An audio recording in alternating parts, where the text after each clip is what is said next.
దొంగలు ఏం చేసిండ్రు? ఇదే పార్టీలు ఉన్నారు, ఇదే పార్టీ నుండి గెలిచిండు, కథ ఇంకో పార్టీలో పోయిన్లు, అక్కడ టికెట్ తెచ్చుకున్నాడు. ఇక గీనేమో ఎమ్మెల్యేగానే ఉండి ఎంపీగా కాంగ్రెస్ నుండి చేసిండు. ఇక ఈ సార్ కడియం సిఆర్ ఇక ఈయనని ఏమనాలో అర్థం అవుతలేదు. 50 కోట్లు ముంచిండట కేసీఆర్ని. నువ్వు లెక్చరర్వి, నువ్వు విద్యా బోధన చేసినవి, నీ జీవిత చమరాంకంలో ఎంత ఇజ్జత్ తీసుకున్నావు తెలుసాను కడియం సిఆర్ గారు. ఈరోజు చిల్క ప్రవీణ్ లాంటి వ్యక్తులు మిమ్మల్ని విమర్శిస్తాను అంటే మీరు క్యారెక్టర్ చంపుకున్నారు. ఒక క్యారెక్టర్లెస్ ఫెలోగా తయారైండ్రు మీరు ఈరోజు. కడియం సిఆర్ అంటే స్టేషన్ గన్పూర్లో తురుము తోబు అన్న మాటలు కాస్త ఈరోజు కడియం సిఆర్ అనగానే ఒక నీచుడు, ఒక దగుల్బాజీ, ఒక విశ్వాసం లేనోడు. కేసీఆర్ ఏం తక్కువ చేసిండు?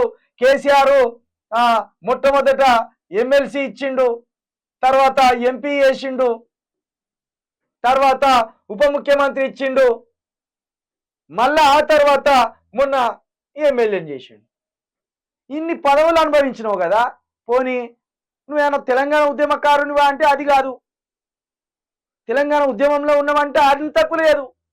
ఓ లాఠీ దెబ్బ తిన్నోనివి కాదు, జై తెలంగాణ అన్నోనివి కాదు, నీ బిడ్డ జై తెలంగాణ అనలేదు. తెలంగాణ ప్రజల కోసం ఏనాడు 1 గంట పాటు ఎక్కడ నిరాహార దీక్ష చేసినోనివి కాదు, ఓ నిరసన పాల్గొని కాదు.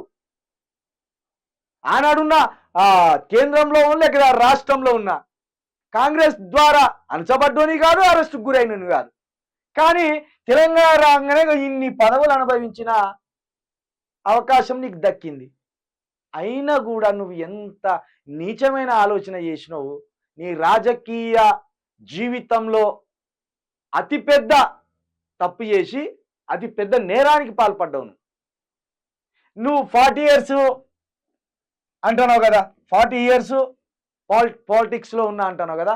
ఈ 40 yearsలో ఉన్న నీకు మంచి పేరు ఉన్నదో చెడ్డ పేరు ఉన్నదో నీ సహచరులకు తెలవాలి, రాజకీయంలో నీతోటి తిరిగిన వాళ్ళకి తెలవాలి. కానీ ఈ 40 yearsలో నువ్వు సంపాదించుకున్న పేరు మొత్తం 1 ఏడాదిలో ఖతం చేసుకున్నావు. డబ్బు కోసం, కేవలం డబ్బు కోసం, నీ బిడ్డ మీద ఉన్న మమకారం కోసం.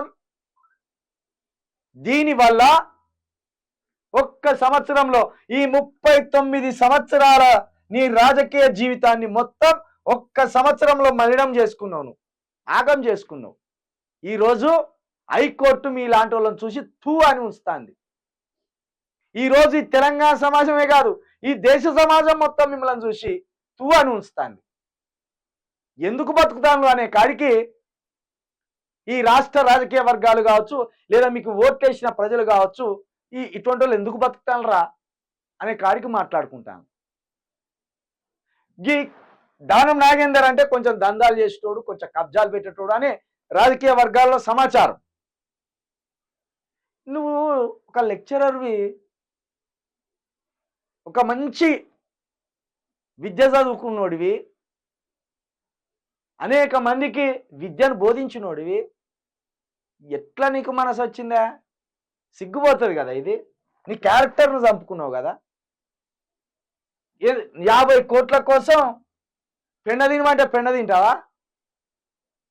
అంటే రేపు మళ్ళా మంత్రి పదవి ఇస్తే రేవంత్ రెడ్డి కాలు మొక్కమన్నా మొక్కుతావా? ఆయన బూట్ పాలిష్ చేయమన్నా చేస్తావా? గీదా అనే అటు చేడితేవి ఇటు చేడితేవి. ఈరోజు ఏమనుకున్నాడంటే మళ్ళా మనం విద్యాశాఖ మంత్రిగా చేసినాం, భారీ నీటిపారుదల శాఖ మంత్రిగా చేసినాం, ఉప ముఖ్యమంత్రిగా చేసినాం, మనకు 72 సంవత్సరాల దాకా వచ్చినాయి. ఖచ్చితంగా రేవంత్ రెడ్డి తెలుగుదేశమోడే, నేను తెలుగుదేశమోనే, పైగా ఏజ్లో పెద్దోని, అనుభవం ఉన్నది కాబట్టి విద్యాశాఖ ఇస్తారేమో అనుకున్నారు. విద్యాశాఖ లేదా ఇంకా ఏదో ఒక శాఖ ఇస్తారేమో. మళ్ళా ఇప్పుడు కాలు కాటి దాకా చాపిండు. ఈ 5 సంవత్సరాల లోపల దేవుడు దీవిస్తే మళ్ళోసారి మంత్రి పదవి అనుభవించి ఇక పోతా అనుకున్నాడు. సిగ్గుండాలి కదా కడియం శ్రీహరి గారు. నాకే సిగ్గు అనిపిస్తుంది నిన్ను కనీసం ఇట్లా అంటే. పెద్దోడివి, ఎవరిని కూడా మాటలు జారడు అనే కడియం శ్రీహరి ఇట్లా చేయడం వల్ల నా సొంత వాళ్ళకే నిన్ను చూస్తే అసహ్యం అనిపిస్తుంది అసలు.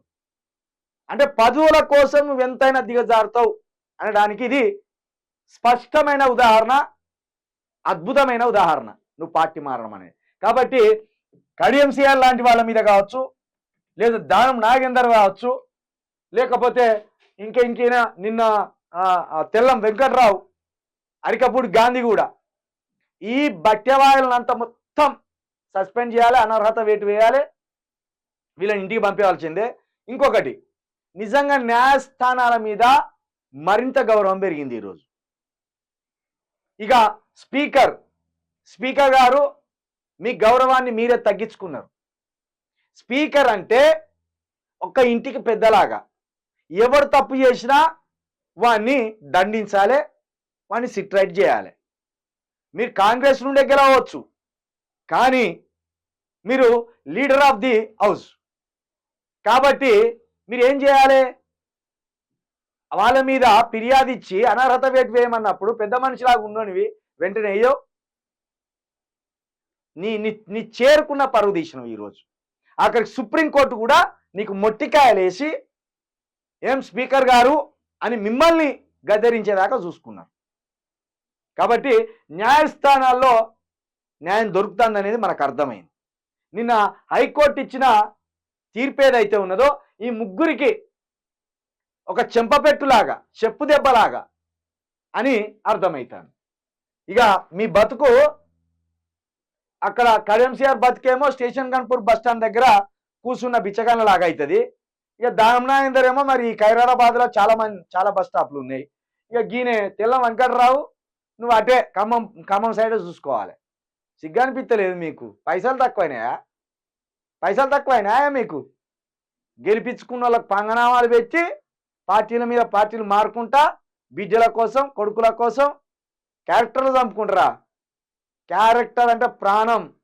పుట్టుకతో వస్తుంది, పుట్టుకతో పోతుంది, పుట్టుకతో వస్తుంది, సాగుతో పోతుంది. దాన్ని పుట్టుక నుండి సాగు వరకు నిలుపుకోవాలి ఆ క్యారెక్టర్ని, అప్పుడే విలువ. దొంగలారా.